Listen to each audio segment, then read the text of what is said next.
Hello and welcome to the Wren Den. I'm Wren, this is the Den, and today I want to tell you about Buxton Wool Gathering. So this was a wool show that was on last weekend in Buxton, obviously, at the Buxton Pavilion Gardens.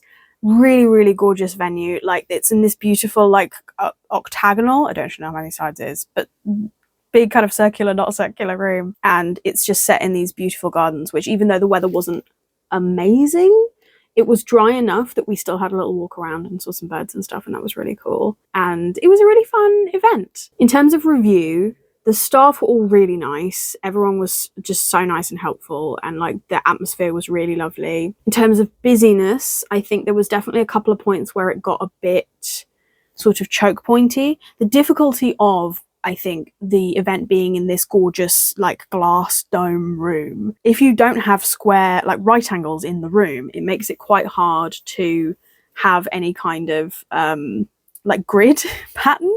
So I'll show you the layout. It is octagonal, I was right. But yeah, so this point, these bits in here were quite narrow, so that was quite like getting in and out of that bit was a little bit intense. When it got busier, like, it was probably good for the first like hour and a half, couple of hours, which is not bad. Like, textile filled up within half an hour. It was just insanely busy. So from that perspective, it was better. But I think, yeah, like, you can sort of see the difficulty, and like, this didn't really read as a semicircle when we were in. It sort of read as like an inner circle and then some stuff in the middle. And then this was, you had to go up the side onto like the stage area where the a lot of the sort of fleece and like sort of spinning supplies were. And I think, yeah, it's just the sort of struggle with putting a bunch of squares or rectangles in a non-rectangular room is that in some places there were choke points, and some stalls clearly needed to be more like on these ones, because they're sort of outward, the bend is outward and you walk around this way, you end up where the stall kind of opening is actually wider.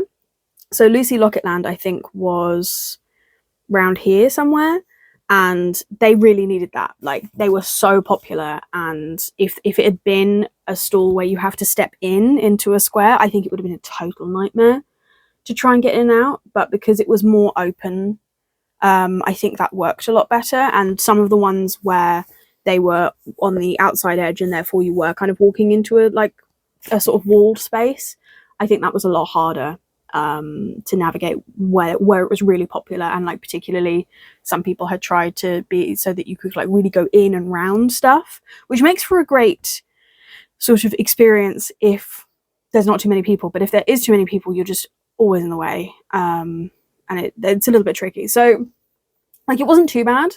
I think it was better than the worst bit of textile. But I would still try to, I mean, I think this is probably true for any show. If you if you find crowds stressful, go for the first like hour and a half and then go away for like 3 hours and then come back, just to get a better experience of it. But like, it was really easy to get outside, which I think made it a lot better. Like, you just kind of go, this is too much, I'm too crowded, I'm too warm, I need to be out.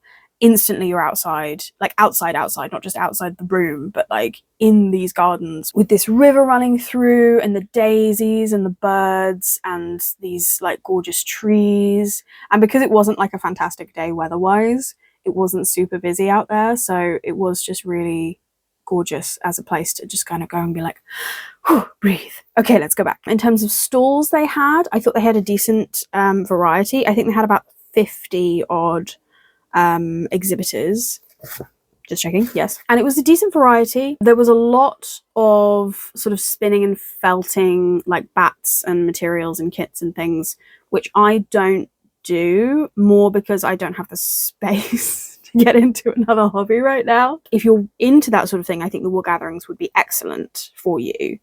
But if you're looking for a more like in the sort of radius spectrum, if you like, of crafting, I'm kind of more on the like sewing into yarn end, whereas this was more in the kind of yarn into like spinning, like making yarn itself end, which is not a bad thing. Like, it was really cool to look at the stuff, but it just meant that some of the stuff on my shopping list I wasn't finding because it was just angled slightly differently. So I think if I went again, I would go again with that in mind, basically. Having said that, I did pick up a reasonable amount of stuff,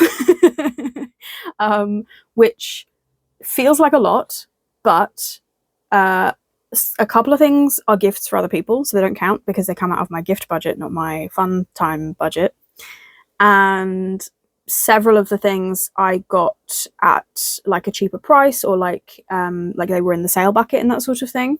The one thing I didn't buy that I thought about a lot when we went back to the store like twice, at Madrigal Yarns, they have these really gorgeous shawl kits, and there was one called Mr. Fox, and it's just absolutely my colour palette, and I went back and looked at it like 3 times. And it was really pretty, but it was £65, which actually, when you break it down, like, it's got 11 20-gram skeins in it, plus the instructions, the pattern. It's not an unreasonable price, right, for a shawl kit. It would have put me way over budget. But it's definitely something to consider saving up for or asking for a present. But also, I am currently knitting a shawl, so I didn't want to get another kit before I'd actually finished my first knitted shawl, in case... Like, I don't want to give myself too much to do. This whole shelf, which we still haven't touched this year, is entirely kits. The front of that is entirely kits, and I want to clear it because behind it is books that have patterns and designs in that I want to play with. But I have to clear this before I can get to those. So I don't want to just keep buying kits, you know. I want to actually use those things. So maybe there'll be a little bit of a sort of kits theme coming up, hopefully. But yes, so I did buy quite a few things. We're going to do them because I love to do them in an order that is not random. All of the stalls are numbered, so we're going to do them in order of stall numbers, which doesn't not line up with order that I bought them in, interestingly, because I did go back, like, obviously the numbers go, like, the lower numbers are over here, and then it goes round, and then this is 50, and blah, blah, blah. You'd think that the order of the stalls would line up with the order in which I bought things, except that I kept going backwards and forwards, so it does surprise me that it lines up better than I thought it would. But yeah. Anyway, let me show you where they get. So the first thing I got, just a little thing from Knitting for Fun. This is a 5mm crochet hook which is wood, which was requested. Basically, everyone who I said, do you want to come to Buxton Wool Gathering, and they couldn't come or you know, weren't free or whatever, I was like, let me know if you want me to look out for anything for you. One of the requests was a wooden crochet hook for taking on holiday, because the idea is, like, you're technically allowed crochet hooks on planes, but people still talk about getting them confiscated. So the theory is, if you take a wooden one in like a pencil case, it reads as a pencil, and that's allowed. Let me know if you've ever experienced anything to do with that, because it's all just anecdotal and I don't really know exactly how it works, but I would be interested to know if anyone's had any direct experiences. But that base is now covered, so that's good. And then the next thing I bought was from Penny Stitch Craft. It is this, I mean, it's basically blending into this room. It's absolutely gorgeous. GOT Regal, 100% superwash blue face Leicester, 4-ply, hand-dyed in Merseyside, which I've just seen, which is not 100 miles away from here, so that's cute. And it's this really nice, like, dark green with a little bit of blue in, but it's a kind of warm blue. Because I was looking for, well, dark green was on my shopping list because I bought this at Northwest Winter Wool, which is Sea Turtle by, let me see if I can see it without completely undoing this, by Utree Yarn Craft. And I bought 2 of these thinking that I would make a shawl out of them. The shawl is like a brioche knit leaf pattern, and I'm absolutely obsessed with it. I'm going to need to learn how to do a lot of things in order to do that. But I bought 2 of these, and then I realised that the reason that the leaf shawl looks so cool is because there's 2 different colours in it, which I hadn't appreciated when I picked up the pattern. So there's this one. It's not going to have enough contrast between the front and the back, and like the leaf pattern's not going to show if I just do the whole thing in the same variegation. So I was on the lookout for a dark green to go behind it. What do we think? Let's try not to shadow that one with that one. Maybe that's a better view. What do we think? Does that look like it might be nice behind that? I wasn't 100% sure, but this is exactly my vibe. So if I don't use it for this, I will use it for something. I sort of want to find a pattern for like a jumper sweater, but like a lacy kind of lots of holes in, like almost like a decorative sort of overlayer pattern that I can use with fingering weight yarn, and maybe get like a whole thing out of just one skein because of how like sort of lacy it is, or maybe like do borders in a different color. Anyway, if you know of any such patterns that you could recommend, please let me know, because I would love to try that out. Every time I go to a yarn show or any kind of craft show, I'm always like, I very rarely make anything that's wearable, apart from, spoilers, the thing in the next video that you will see, which is a seasonal item. So that's no good for a yarn show in May. So I want to make something that's just a really easy, like, I'll probably have to in the long run make a winter sort of craft show garment and a summer one, but we're getting closer to summer now, so I want a more summery, like, just throw it over the top, not quite a shawl because I'll drop it inevitably, or it'll just get like all tangled up in my like bag straps and stuff. I want it to have sleeves, even just short sleeves that will go over a top. So let me know if you have any ideas for that. I've had a little look on Ravelry and I've got some options, but I haven't seen anything yet that I'm like, this will be exactly what I want. So let me know. But that's why I bought that. And then the next thing I bought, because I wasn't 100% sure, because this is variegated a little bit, you know, but I wasn't sure if it would be better to have a solid behind this. So I also bought from Velvet Sixpence this green, which is a kind of a bright green, but I think it will be really nice behind this. I think fundamentally what I wanted was this green, and this is kind of richer than that. But yeah, I don't know. What do you think? Let me see how many things I can hold at once. Which of those do you think will be nicer behind that? I'm leaning towards this one, but I could be open to this one. It's a little way down the queue, but I'm really, really looking forward to making this. So I would like to have figured out what my plan is. So this Velvet Sixpence yarn is 4-ply, 60% superwash merino, 20% silk, 20% yak. It's really, really soft. I think this is definitely for like a scarf or a garment if I don't use it for this leaf shawl thing, because it's just going to be so soft against the skin. It's going to be lovely. So yeah, those were my two these were the two closest that were at the show for what I wanted for this thing. I'm not sure anyone does like a dark olive green. I think maybe it starts to look too grey if it goes too dark. I think maybe it's just a tricky colour, or just a colour that people don't really want to buy. But yeah, I have very specific colour needs. But I'm pretty pleased with these. I think these are really just objectively gorgeous, and I will definitely end up using them, even if not for this. The next thing I got was also a gift. This is I bought it from Dinah's Home of Craft. The brand is The Knitting Barber, which I haven't looked up yet, but if they make this sort of thing, I should. In this tin, there is a leather bracelet. So it's got these clasp bits that is measuring tape. Now, obviously, it's going to like stretch and warp over time, so it's not going to be perfect, but it's going to give you enough of a sense as you're going along, and I think the convenience of wearing it is really fun and cool. That's a gift for one of my partners because it's exactly his vibe. But yeah, I need to look up this brand and see what else they do, because actually I really like this idea and I think it's very cool. And I also got from Janet and Bluebell, I got these two skeins of like mixed yarns. Now the plan is to immediately separate these again on the winder and turn them into all of their individual components, because I have a plan for the back of the Zelda jacket, which involves a sort of like a fabric and yarn and thread collage situation.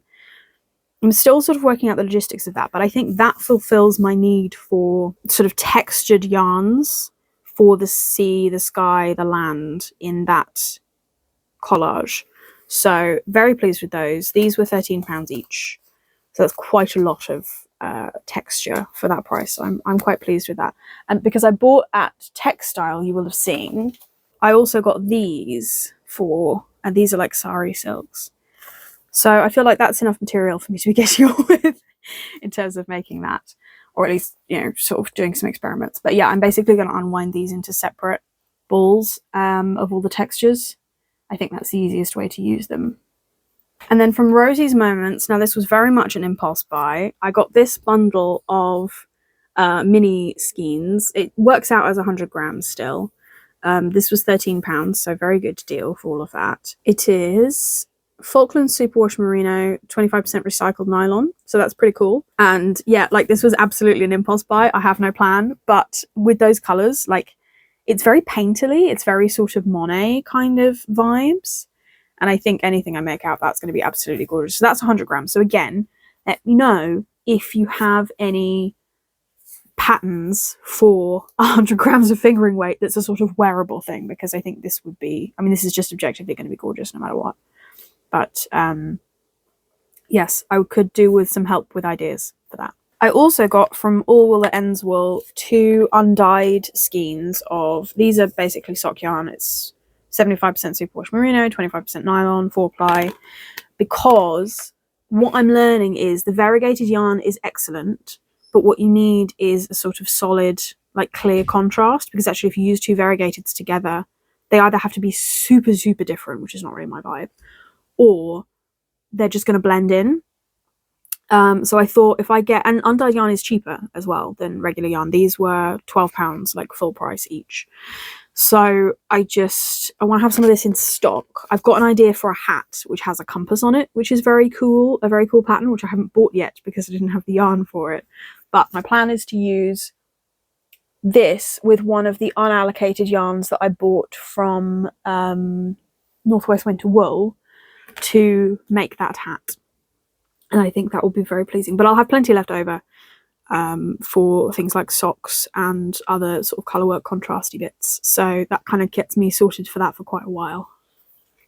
I actually didn't buy these at the same time. I bought one, and then we got to the point where it was too busy and we just needed a break. So I got out. We had donuts and sausage rolls and tea, which just sort of covers all the bases of, like, you're feeling overwhelmed. What you need is sustenance, sugar, and a hot drink, and then you're fine. I'm fine anyway. So yeah, I bought one. We went out to have a break and sort of like look over our purchases and talk about what else we wanted to go back and sort of get each other's opinions on, because we'd kind of gone around separately the first time. And yeah, I was talking over the logic for this, and I was like, why didn't I get two? So I went back and I bought another one. And because it was like a couple of hours later by that point, the guy absolutely did not recognize me. And I was like, I have to tell you this because it's funny. I did come here an hour ago and buy another one of these. And then I went away and thought about it, and I decided I needed to. So that was inefficient but fun. And then from Attic Spin Dye, I got two things, both of which are gifts but in different ways. So first, can you see that? I'm going to do the influencer thing. Is it going to focus? You can kind of see there. They are cats. They are stitch marker cats. Cat stitch markers. So I got 12 because a friend had requested some like plain metal stitch markers. And I was like, I appreciate what you're saying. And there are some plain stitch markers here. However, I think you will enjoy cats more. So I've bought these and I need to get them in the post. But yeah, I hope that she likes them because I think they're cute. And then finally, and also from Attic Spin Dye, I got this upcycled superwash merino nylon 75-25, fingering weight 100 grams. Now, when I bought it, I thought it was grey, and it looks grey. It's like a blue grey, right?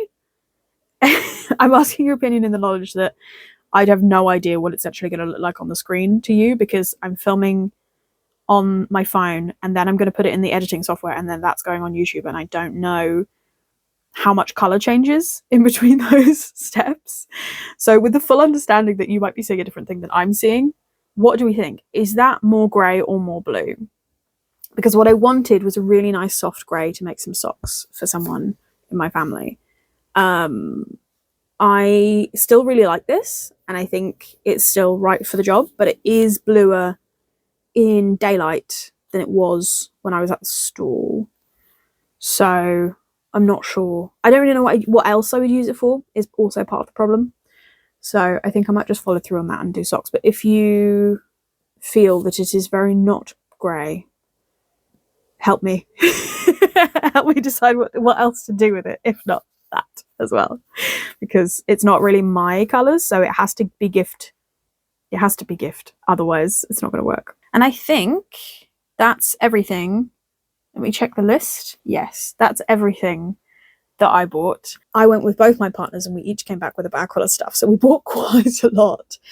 I'm actually starting to keep a spreadsheet of everything craft related that I'm buying this year, whether I've actually started using it for a project, whether that project is finished, how much it cost, because not to like judge or restrict myself, but I want to get in the habit. I want to understand how much it's actually realistic for me to use in a year, because it might be that next year I have to do like a moratorium on yarn shows, on craft shows, and we just don't go to any, and we just use what we have, and then we can go the next year and really like enjoy it. I don't know. It's not like a race. It's not like because I'm keeping track I have to use a lot of yarn, and it's not well, you're not allowed to use more than you buy sort of thing, but I want to have the information, so that I'm not just kind of buying stuff and buying stuff and buying stuff. I'm actually understanding the relationship between money, things, and usage, if that makes sense.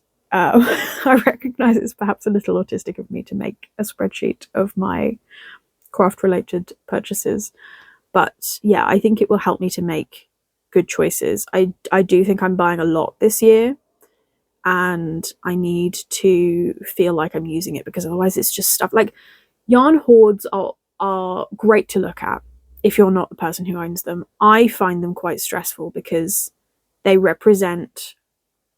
There's a blackbird outside. He's fluffy. Because they represent a lot of plans that you don't have time to achieve, or times where you were sort of bamboozled by the gorgeousness of something, that you had to own it and didn't really have a plan for how it was going to feature in your life, and then it's just stuff. So I'm starting to struggle with that. We probably will still go to yarn shows this year, but we're probably going to take a little break over the summer for various reasons. There's stuff going on as well, summer holiday time and things like that. And if you watched my yarn show video, you'll know that the shows heat up again, like sort of in the kind of October, November time, like pre-Christmas. So we'll probably go to something at some point. And also I'm buying a lot of bougie yarn, but I'm using a lot of acrylic at the moment. So there's a disconnect there between the sort of aspirations I have and the projects I actually need to accomplish. And fingering weight yarn projects take longer to work up because the yarn is smaller, so it takes more stitches to make up the size. So it's all this stuff that I'm sort of thinking about. Let me know if you have any kind of like techniques for this sort of thing, or do we just buy stuff? Like, am I thinking too much about it? I don't know. I would be interested to know if you have any thoughts on that as an idea. I've started keeping the list because the earlier that starts, the easier it is to find everything. There's already stuff that I don't know how much it cost because I bought it with someone else, or I can't find the receipt or whatever. So it's not, perfect, but I think it will give me a much better idea of my relationship to buying craft things versus using craft things. And I would like to use, I genuinely have intention to use basically everything here. I think the only thing is one of the greens might go into the unallocated pile, and this I don't have a plan for, but everything else I bought with intention. So it's not like I'm buying willy-nilly, but yeah, I want to be a responsible yarn owner. It's enrichment for them to be used and not just sit on a shelf and worry about moths. Anyway, so I have to go tidy the yarn shelves now because I've bought a lot more and it needs to fit on there. I did clear a shelf. Let me turn you around a little bit so you can see it. So this is the full array of the Rendon shelves. This is yarn with a little bit of patterns at the other end. Here we go, those bits. This is yarn. This basket is full of the nubbins. And this one is yarn and yarn stuff and like half done acrylic projects, things that I need to come back to that I've already like color picked and I wanted to keep the yarn separate. This is double stacked, so there's a layer and then there's another layer behind it. This was double stacked. I pulled a lot out. I was looking for this actually to be able to see it before I went looking for dark greens so that I had better sense of what I was looking for.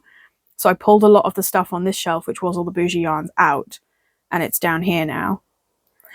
Perspective is funny. It's all just down here in a pile in front of the bookshelf. So ideally this is the bougie yarn shelf, but then the nubbins box is going to have to go over here probably. Anyway, I'm going to reorganize. Is this a better view? Should I be filming in this direction? What if I scooch? Is that a better view? I quite like that. That's cute. What do we think? I don't know if anyone's going to have made it this far in the video, but if you have, is this cuter to have the whole array behind? And I'm also covering up this sort of fuzzy dark shelf by dint of being in the middle of the frame. But this is still in the frame, and you get to see the armchair. I think the armchair's cute. And also my cranes. I'm not mad about it. Let me know. Do you prefer like me in the middle of the frame shelves? Or do you prefer my usual frame, which is a bit more sort of half and half, and like I tend to sit more over here and put stuff here? Maybe sitting in a sort of feng shui way, maybe sitting in the center of the frame, then the bookshelf kind of cuts it in half. Maybe that's not as good. But then I worry that putting this camera over there makes it look more cluttered. And I really like this wallpaper and I would like it to be in the frame because it costs some money. I don't know. I would value input. Or maybe I should just change it up. Maybe I should just do, if it's a yarn project, the yarn shelf should be in view. And if it's not, then I won't do that. I don't know. Something to think about. Anyway, that's enough rambling from me. If you made it this far, thank you very much. I hope you enjoyed looking at the nice things and hearing about Buxton. And there are many projects to come. All the ones I've mentioned, plus some more that I haven't mentioned. After having bought all of this bougie yarn, the next video that is due to go up is entirely acrylic. And possibly the video after that. Basically, I am working on some fingering weight bougie yarn projects, but they come up slower, so they're harder to make a video of. And I don't feel like I've got as much to say about them, but also I don't like, I'm not trying to have like a secret sort of strain of projects and then a public strain of projects, because there's no reason to. And I feel like that's making more work for myself. So maybe I should do like, I don't know, like a monthly update of just sort of general things that are going on, or like at the end of a video show where I've got to on those kind of longer background projects. I don't know. Again, thoughts? Help? Would you like to see those things? I need to work out, like a lot of people do like a monthly roundup or like a weekly sort of catch-up vlog podcast thing, and I don't really know if that's something that I want to do, because I like using the queue and I like the way that kind of makes it easier for me to, if I need to take a break or do a longer project, I'm not thinking about the video schedule so much. And the queue's not massive. Like there's one video that exists after this one, and then after that I have a half done video. So it's not like I'm, you know, a couple of months in the future. But yeah, I don't want to put pressure on myself to like on a specific day I have to film because I have to get it out on a specific day, because I do have a job and 5 cats and friends who demanded board games and things like that. So like I do want to attend to the real world things. But yeah, I don't know if I'm thinking, I'm sort of it's in my mind whether I should think about format changes. So if you have any suggestions, I would be interested to hear them. But yeah, I'm mulling. Anyway, I think I said that was enough rambling like 5 minutes ago. That's definitely enough rambling. Thank you for watching. I hope you enjoyed it. Much more to come. Take care, and I'll see you on the next project.